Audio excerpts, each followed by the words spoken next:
Lorsque j'ai rencontré le général McChrystal en Afghanistan, il pensait qu'on faisait tous 2 mètres de haut et qu'on avait les muscles saillants. Il était étonné que les officiers aient des tailles normales, on va dire.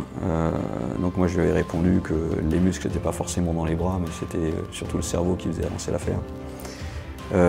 Donc on a une aura qui vient des légendes, des films et des films classiques sur la sélection, la formation à Castelnaudary et le centre d'entraînement en forêt équatoriale en Guyane, qui sont un peu des passages obligés. Donc on a une aura, on est considéré comme à part et en fait extrêmement respecté.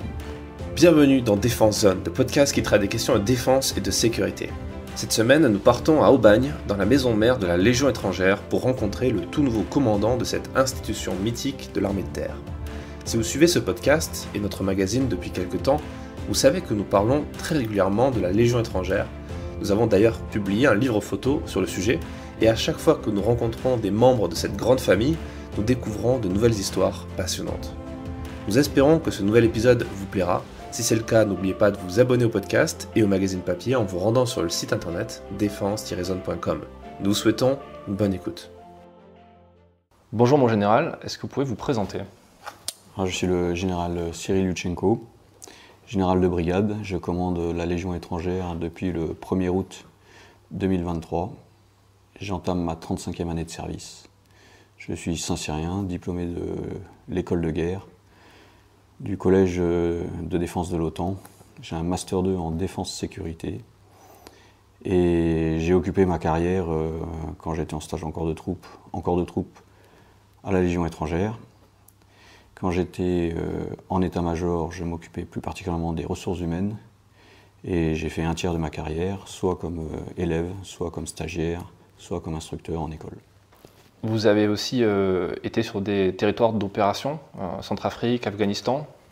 C'est quoi vos souvenirs de ces années-là et peut-être la particularité d'avoir servi dans la Légion sur ces théâtres-là ?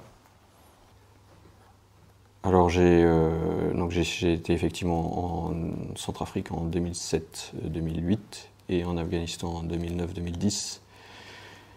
Les 2 fois sur des postes de chef des opérations. Donc il y a des multiples enseignements, notamment avec des légionnaires sur ces théâtres d'opération.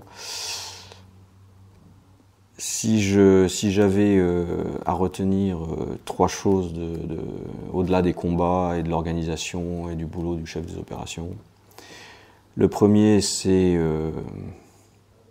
l'acceptation de la mort. Je trouve que dans les écoles, on ne se prépare pas assez à ce que les chefs qui conçoivent des opérations envisagent que leurs subordonnés perdent la vie au cours d'une opération. Et donc je pense qu'il y a tout un travail à faire sur accepter ce risque et savoir quand est-ce qu'on dit stop. Ça c'est le premier enseignement. Le deuxième enseignement, c'est la gestion des médecins. Où est-ce que le médecin, dans l'ensemble de la manœuvre et de l'opération, sera le plus à même d'apporter les secours aux blessés. Et si j'ai pas de médecin, la place des auxiliaires sanitaires et des infirmiers lors d'un héliportage, mais aussi envisager l'extraction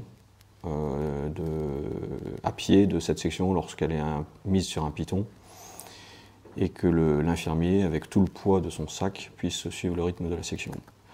Et enfin, le troisième enseignement, c'est la gestion des journalistes, qui veulent toujours être au plus près des combats.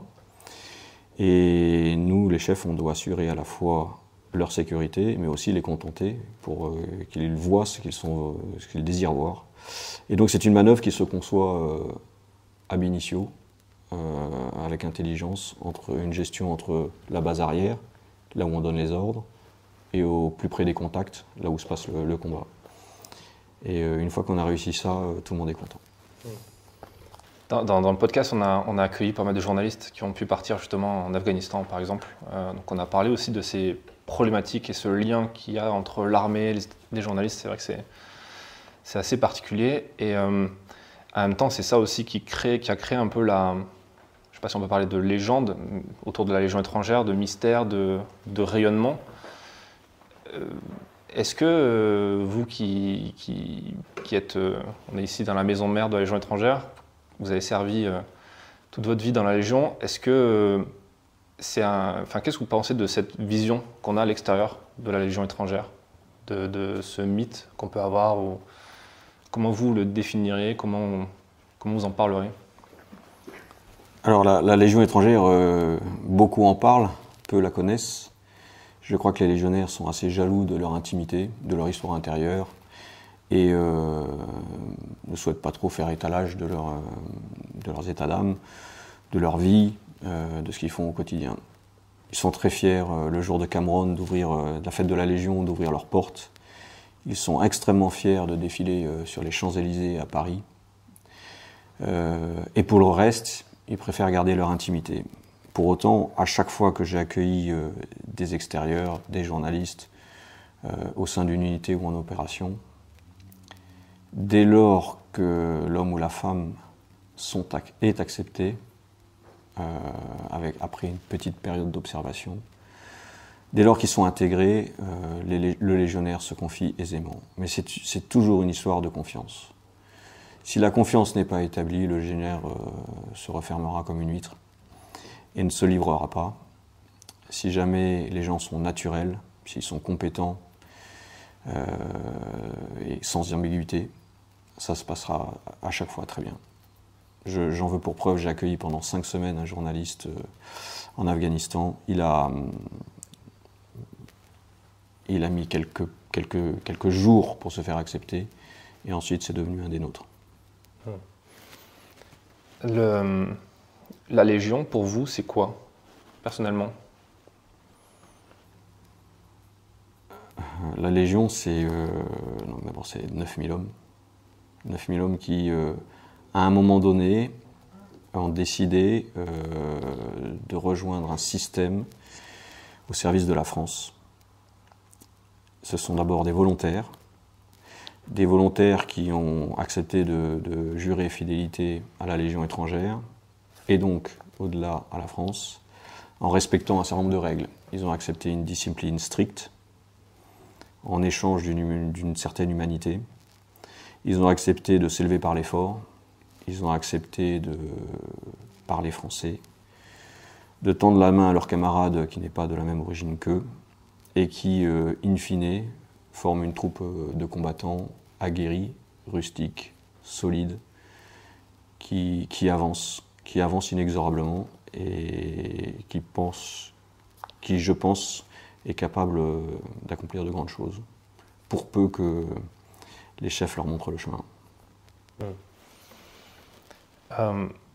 Quelques années auparavant, quand vous rejoignez la Légion, votre première fois en quelque sorte, qu'est-ce que vous aviez en tête? Est-ce que c'était aussi un choix de votre part, depuis plus longtemps, d'intégrer, de devenir officier dans la Légion étrangère?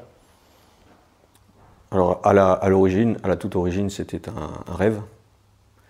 Un rêve qui s'est concrétisé progressivement, d'abord en accédant, après quelques années de préparation, au concours de Saint-Cyr, ensuite en choisissant l'infanterie, mais ensuite en ayant l'opportunité de servir à la Légion étrangère. Donc c'était un rêve qui s'est réalisé.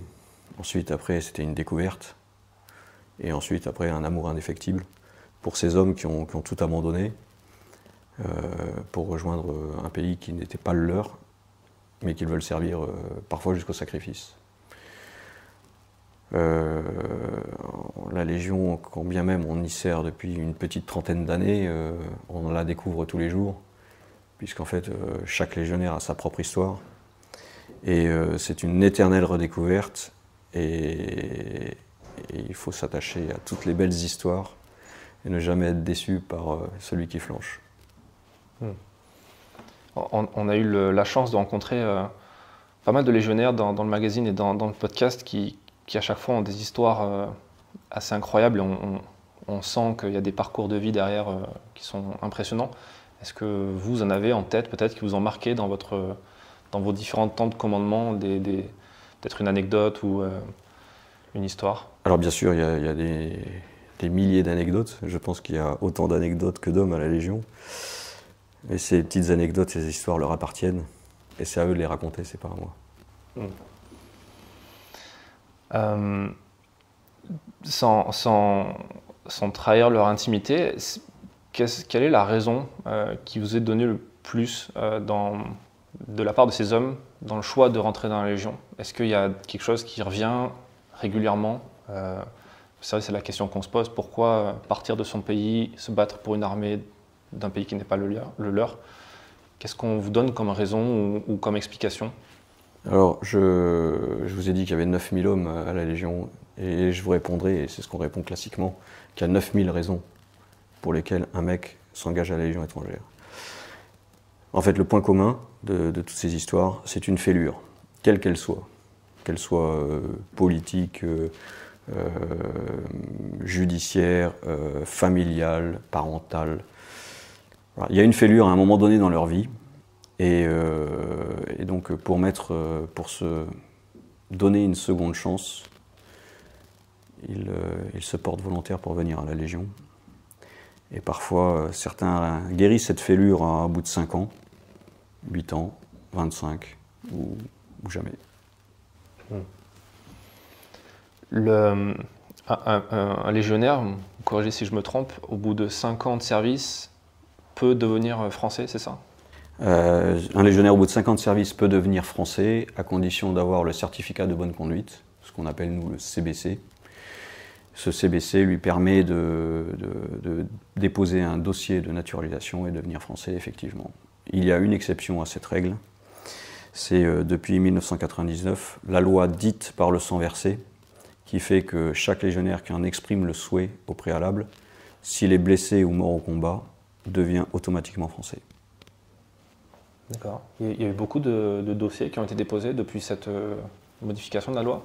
Alors, je dois vous dire que je n'ai pas le chiffre exact, mais c'est régulier. D'accord. C'est très intéressant d'entendre ça, surtout quand on parle beaucoup dans les médias de questions d'identité française, et c'est tout le temps, ça revient régulièrement sur le devant de la scène pour des raisons politiques, médiatiques. Quel regard vous portez sur ça?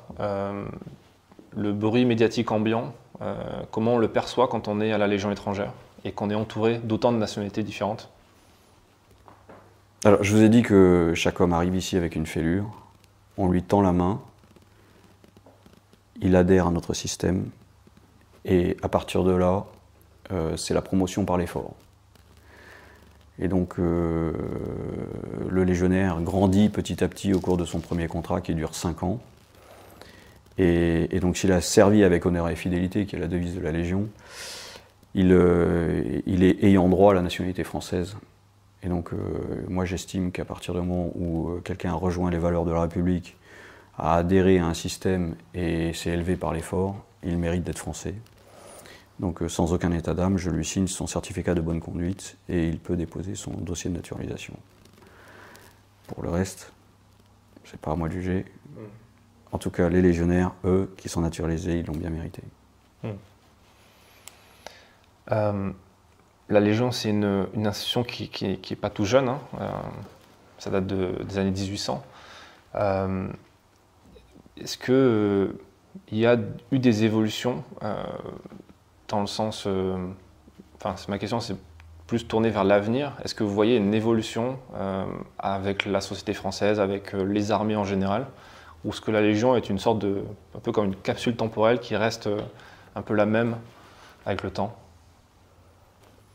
Alors bien sûr, la Légion, donc créée en 1831, le 9 mars 1831, par une ordonnance de Louis-Philippe, a évolué depuis 1831. Elle s'est adaptée parce qu'elle n'est pas maître dans son recrutement, elle récupère des volontaires de chaque pays, et elle s'adapte forcément aux grandes caractéristiques linguistiques de ces volontaires, qui étaient hispaniques, latines, allemands, anglais, francophones, et slaves à un moment donné, et qui aujourd'hui basculent un peu dans un recrutement d'Asie, de la péninsule asiatique, et de l'Amérique du Sud. Donc forcément, les ressorts de ces groupes linguistiques ne sont pas les mêmes que ceux occidentaux. Donc la Légion s'adapte constamment à son recrutement. Ceci dit, la Légion, elle a un certain nombre de fondamentaux qui sont écrits dans la loi et dans le statut à titre étranger. Et donc, ces règles-là évoluent à la marge et ça reste des guides pour ces volontaires qui, pendant les 5 premières années de leur vie militaire, ont peu d'espace de liberté jusqu'à ce qu'ils soient intégrés et qu'ils deviennent cadres de la nation.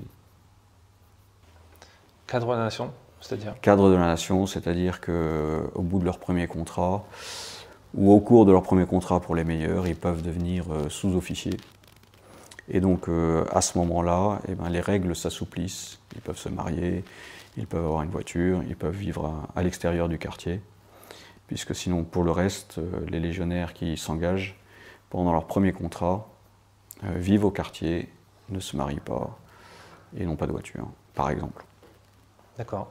C'est à ce moment-là qu'ils cèdent le képi blanc pour un képi noir, c'est ça? Alors les sous-officiers portent effectivement le képi noir et c'est lors de la remise des galons qu'ils abandonnent le képi blanc chèrement gagné et porté pendant quelques années pour le képi noir. Alors après, il y a certains caporaux-chefs anciens, c'est-à-dire des militaires du rang qui servent une petite vingtaine d'années sous le képi blanc.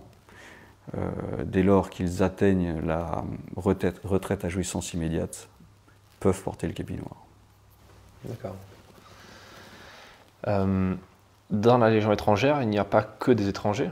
En dehors, j'entends des officiers Légion. Il y a quel pourcentage de Français et comment ça se passe pour eux? Parce que c'est vrai que c'est quelque chose qui est assez peut-être opaque vu de l'extérieur. Le grand public ne sait pas forcément déjà qu'il y a des Français dans la Légion étrangère et comment ça se passe pour eux. Alors, donc à la Légion, la loi prévoit l'engagement d'étrangers sous commandement français. Donc la très grande majorité des officiers sont français. Pour les légionnaires, nous n'engageons que des étrangers. Et si d'aventure un Français se présente aux portes d'un centre de recrutement, on dira qu'il sert à titre étranger, puisque je n'ai pas le droit d'engager des Français au sein de la Légion étrangère. Donc un Français peut venir à la Légion, mais dans ces cas-là, on lui donnera une identité déclarée qui sera autre que celle de la France. D'accord. Et après, le cursus est le même pour lui Le cursus est le même pour lui tant qu'il sert à titre étranger. D'accord. Voilà. Donc c'est pour ça que la notion de titre étranger est assez importante pour nous, puisque nous avons une troupe composée d'étrangers. Et quand on voit les efforts en termes de recrutement des cellules de communication de recrutement de la Légion, il y a quand même cette volonté entre guillemets, de draguer un petit peu les Français pour rentrer dans la Légion. Oui, alors je ne dirais pas draguer les Français, mais attirer des francophones, oui. Attirer des francophones parce que quand on a 147 nationalités différentes, le ciment de la cohésion, c'est la langue. Et à la Légion, il n'y a qu'une seule langue, c'est le français. Et donc la pédagogie de l'enseignement du français, c'est la répétition. Et c'est bannir les langues étrangères. Et donc il faut une certaine proportion de francophones pour pouvoir justement que chaque francophone devienne un petit prof de français pour chacun de ses camarades étrangers. Et normalement, c'est le rôle, bien sûr, des officiers de veiller à ce que seul le français soit parlé au sein des rangs de la Légion. On en parlait dans un précédent épisode sur le 4e régiment étranger où le chef BUE expliquait que pendant un mois, dans les fermes, il fallait apprendre le français. C'est 500 mots de vocabulaire, c'est ça? Oui, c'est ça, entre 400 et 500. Ce qui permet de comprendre et de comprendre un ordre simple, d'exprimer une pensée claire et de pouvoir se débrouiller dans la rue. Voilà, c'est une méthode qui est propre à la Légion, qui s'appelle la méthode képi blanc d'enseignement du français, qui est à base de répétition, à base de démonstration, c'est surtout visuel, et qui confine un peu à la martothérapie. Et répéter à l'envi les expressions pour les apprendre, pour les connaître par cœur. Et pour le coup, ça fonctionne bien, on dirait. Alors ça fonctionne bien et on a on va dire un langage légionnaire propre à la Légion. Quand on a quitté la Légion pour travailler en état-major et qu'on est officier français, il y a une petite période d'adaptation pour comprendre les expressions. Mais quand on voit un Coréen du Sud dire Davai, en fait c'est que ça marche. J'aurais choisi un autre moment. Cool. Vous venez juste de prendre la tête du coup de la Légion étrangère il y a quelques mois. Quelles vont être vos missions ici et quels vont être les grands projets ou chantiers dans lesquels vous vous lancez? Alors la première des missions que j'ai, c'est de recruter des étrangers pour que mes effectifs soient au complet et que je participe à l'effort de recrutement que m'a demandé l'armée de terre en 2024 et en 2025. Ça, c'est le premier défi, le défi du recrutement. Le deuxième défi, c'est adapter la Légion étrangère aux différentes formations que l'armée de terre est en train d'entreprendre et d'être force de proposition pour ne jamais avoir du retard sur ces évolutions-là. Le troisième défi, c'est le respect du statut à titre étranger, c'est-à-dire faire vivre la Légion avec ses règles propres. Et enfin, le quatrième défi, c'est le rayonnement. Rayonnement pour mieux faire connaître la Légion, mais aussi on est une part de France, on est une exception. Et donc il faut parler de ce qui marche bien et de ce qui se fait bien en France. La Légion, quelque part, c'est un peu une défense de la francophonie aussi, dans le monde, avec tous ces ambassadeurs, quelque part, que vous créez aussi, qui retournent dans leur pays parfois et qui vont diffuser l'esprit français, la langue française. Oui, vous êtes la deuxième personne en une semaine à me parler de cet aspect-là que nous n'avons pas forcément évoqué entre nous à ce stade, mais effectivement, chaque légionnaire qui part heureux d'avoir servi la France et qui emporte une partie de France avec lui de retour dans son pays d'origine, devient effectivement un ambassadeur. Donc c'est peut-être un filon à exploiter à court ou moyen terme. Les événements récents montrent que la France se désengage de quelques théâtres. Je pense au fait qu'il y a moins d'OPEX, que ça pose problème avec des guillemets dans la partie RH recrutement au sein de l'armée de terre. Il y a des choses qui sont sorties dans les médias sur la question de la fidélisation. Est-ce que c'est des choses que vous percevez ici dans la Légion ou est-ce que, vous avez dit, les gens s'engagent pour des raisons qui leur sont propres? Est-ce que vous percevez quelque chose au niveau de la Légion, le fait qu'il y ait moins d'OPEX, moins d'aventure, entre guillemets aussi? Alors, pour répondre clairement à votre question, à court terme, non, ce n'est pas un problème. Ceci dit, il est possible qu'à moyen terme, on ait un moindre recrutement, mais personnellement, j'en doute. La fidélisation à la Légion étrangère a toujours été un souci. Les premiers écrits que j'ai vus datent de 1981, où le général qui commandait la Légion à l'époque avait émis une fiche pour donner un certain nombre de clés pour garder les légionnaires, pour attirer les légionnaires. Donc c'est un souci constant. Les effectifs à la Légion, c'est un souci constant. Ensuite, la Légion étrangère s'est toujours entraînée dur, a toujours recherché le terrain, les activités, les exercices, les challenges de sport. Donc en fait, si demain on est moins en Afrique ou ailleurs, et on est un peu plus en métropole, on ira toujours dans les camps, on ira en terrain libre, on s'entraînera. Donc je ne pense pas que ça nous pénalise. Enfin, je pense que personne ne peut prévoir l'avenir. Et ma génération, qui est rentrée dans l'armée en 1989, ne pouvait pas prévoir la chute du mur.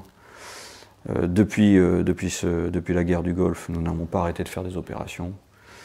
Donc malheureusement, les soubresauts du monde feront qu'il y aura d'autres opérations, peut-être pas en Afrique, mais en d'autres lieux. Donc de toute façon, il faut être prêt à mener la guerre de demain. Et on s'entraîne pour. Et le légionnaire aime ça. C'est vrai qu'on a l'impression de l'extérieur, mais ce n'est pas le cas, que la Légion est vraiment à part dans le sens doctrine d'emploi. Mais la Légion, c'est l'armée de terre, donc c'est exactement les mêmes missions, que ce soit du Sentinelle ou du Barkhane par le passé. Oui, tout à fait. Si le recrutement est différent, la gestion des hommes est différente, en revanche, l'emploi est complètement conforme aux doctrines de l'armée de terre. Et ce sont les brigadiers qui commandent les différentes brigades de l'armée de terre qui commandent les hommes au combat. Et c'est le commandement des forces terrestres qui détermine leur emploi.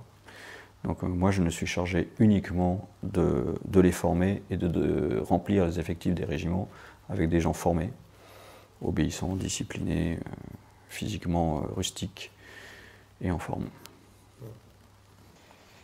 On avait fait un reportage sur l'école d'application de l'infanterie, le stage à Djibouti, où on forme les jeunes lieutenants à pouvoir gérer une section. Ce qui était intéressant à voir, c'est que c'est à ce moment-là qu'ils luttent entre guillemets pour la première place du classement, pour demander leur affectation première. Et souvent, les régiments Légion sont les premiers choisis. Pourquoi ? Et qu'est-ce que vous aimeriez donner comme conseil à peut-être un officier qui nous écoute, un jeune officier qui aimerait aller dans cette voie-là ou qui ne sait pas trop à quoi s'attendre? Alors merci d'évoquer Djibouti, parce que j'ai moi-même commandé la division d'application de l'infanterie quand elle était à Montpellier. Et donc j'ai participé à ce stage, même essayer de le faire évoluer de façon à ce que les lieutenants découvrent le véritable combat interarmes au cours de ce stage à travers des petits combats extrêmement denses et extrêmement intéressants. Le recrutement des officiers à la Légion étrangère est fluctuant en fonction des projections, de l'aura des chefs, des instructeurs, de la publicité qu'on en fait ou non. Donc parfois on a les majors, parfois on n'a pas les majors, mais je dirais que l'essentiel c'est que l'officier qui arrive à la Légion étrangère, il va être formé tout au long de sa carrière. Et normalement, on arrive à faire des capitaines de très très bon niveau. Quel conseil je peux lui donner à un lieutenant? Je sais que, pour avoir commandé l'école d'application de l'infanterie, je sais qu'ils sont très bien formés, en technique et en tactique. Et s'il arrive à la Légion, il lui sera fait gré de cette connaissance technique et tactique. Et d'entrée de jeu, on estime qu'il est compétent, voire très compétent. Et ses sous-officiers lui font confiance parce qu'il a le savoir. Ensuite, s'il est bon physiquement, s'il est naturel, et donc techniquement très compétent, il n'aura aucun problème à s'imposer. Et si en plus il est humain, ce sera un excellent chef de section. C'est quoi justement les qualités humaines qu'il faut pour être un bon chef à la Légion étrangère? Donc en fait, pas forcément uniquement la Légion étrangère, mais je pense qu'en règle générale, dans toutes les unités, il faut que le chef soit compétent physique, comme je l'ai expliqué, et naturel. Et ensuite, il doit connaître tous ces bonhommes intimement, de façon à les valoriser. Il doit leur faire confiance, les tirer vers le haut. Et surtout, il doit avoir le souci constant de leur formation, de leur faire acquérir des stages, les faire progresser, et de leur décrire un parcours de carrière, de façon à ce qu'ils savent toujours où est-ce qu'ils vont. Il ne faut pas oublier que parfois, quand c'est pas bien fait, il faut le dire. Donc la sanction fait aussi partie de l'instruction. Donc quand c'est bien, on le dit, mais quand c'est mal, on le dit aussi. Et il faut avoir le courage de le dire. Ouais, c'est vrai que c'est pas forcément le plus simple. Le courage en temps de paix, c'est de savoir dire en face à face à un homme qu'il n'est pas bon, mais aussi lui dire qu'il a bien fait les choses. Vous, à titre personnel, c'est quoi le meilleur conseil qu'on vous ait donné dans votre carrière? S'il y en a un peut-être qui vous vient comme ça à l'esprit, qui vous a particulièrement aidé? Ne change pas. Pourquoi? Ça veut dire que jusque-là, c'est bon. Ok. Est-ce que vous voulez rajouter quelque chose? Quelque chose que vous voulez, peut-être un message que vous voulez faire passer ou quelque chose dont on n'a pas parlé et qui vous tient à cœur peut-être? Oui, je voudrais dire des milliards de choses sur la Légion, parce que c'est un univers extraordinaire. C'est surtout une histoire d'hommes. C'est réunir une somme de compétences et de caractères extraordinaires. Et je pense que la magie française fait que on arrive, à partir de ces 147 différentes nationalités, à unir des hommes pour un but commun et leur faire de grandes choses. Donc c'est une grande chance d'être à la tête de ces hommes, c'est une énorme satisfaction. Et puis avec toute l'équipe qui m'entoure, j'espère qu'on va continuer à la faire vivre le plus longtemps possible. Faire vivre cette exception française que beaucoup nous envient, parfois nous jalousent, mais qui, grâce au génie français, fonctionne. Est-ce qu'on peut, comment vous l'expliqueriez, le fait que ça fonctionne qu'en France?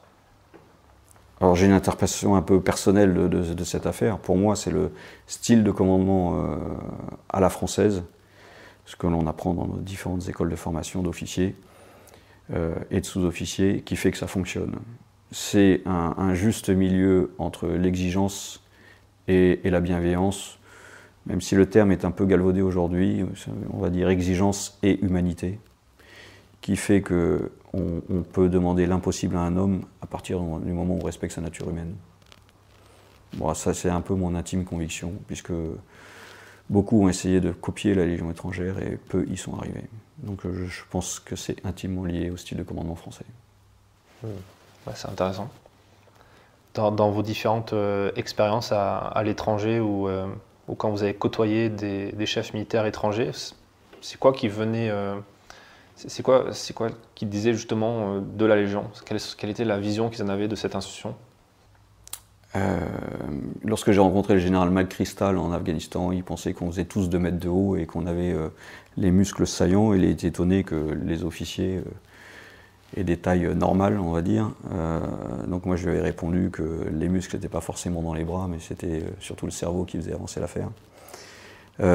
Donc on a une aura qui vient des légendes, des films et des films classiques sur la sélection, la formation à Castelnaudary et le centre d'entraînement en forêt équatoriale en Guyane, qui sont un peu des passages obligés. Donc on a une aura, on est considéré comme à part et en fait extrêmement respecté.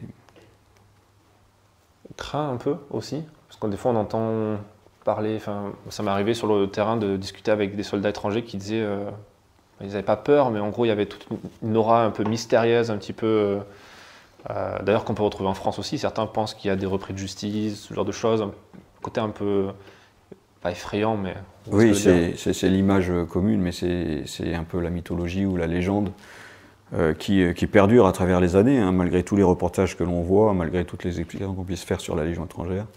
Ce mythe perdure et il suffit d'un seul fait divers pour réalimenter cette légende ou ce mythe.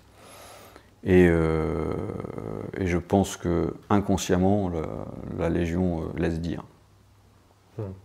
C'est un bon vecteur aussi de communication peut-être. Ça renforce le mystère et c'est aussi effectivement un vecteur de communication. Même si cette légende, finalement, est une légende. On a un peu évoqué Djibouti et la 13e DBLE que vous avez commandée juste avant son départ de Djibouti. Est-ce que vous pouvez nous en parler un petit peu?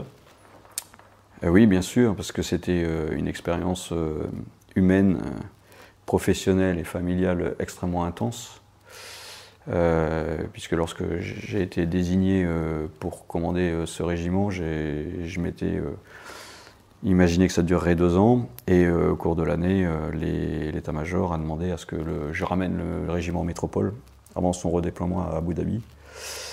Et dès lors, mon souci, ça a été de maintenir la cohésion à tout prix de l'unité et d'effectuer ce rapatriement en bon ordre.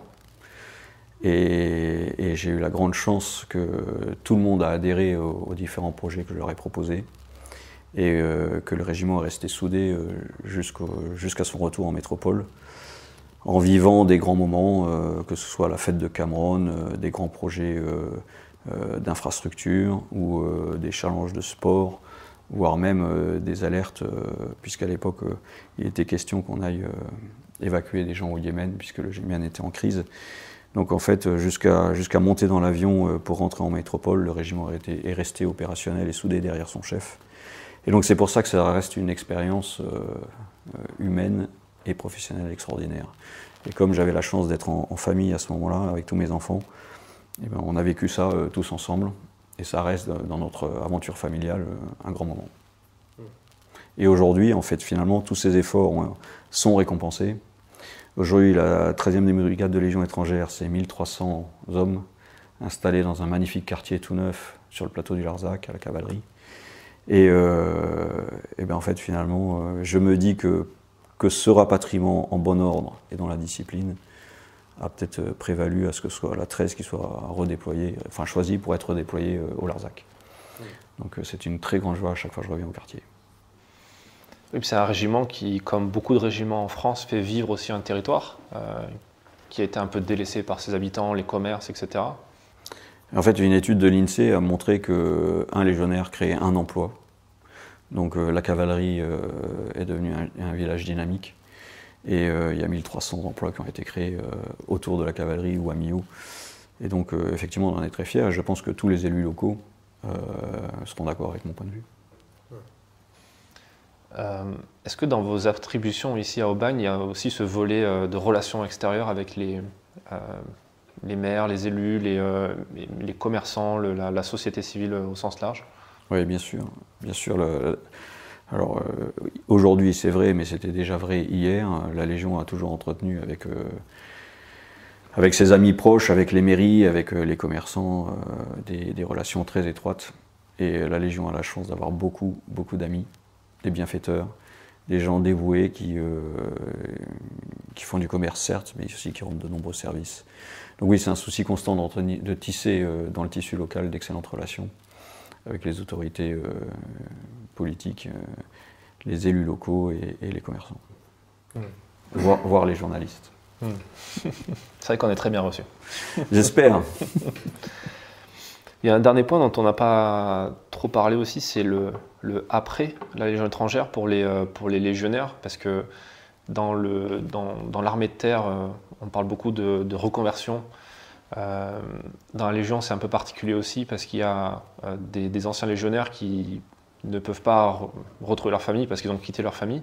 Comment ça se passe pour eux et est-ce que vous pouvez nous parler un petit peu de tout ce qui se passe pour un légionnaire quand il a fini son contrat? Alors, la grande majorité, finalement, quand ils ont fini leur premier contrat, rentrent chez eux. Ils rentrent à la maison.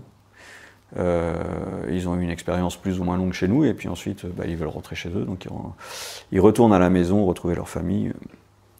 Ou fonder une autre famille.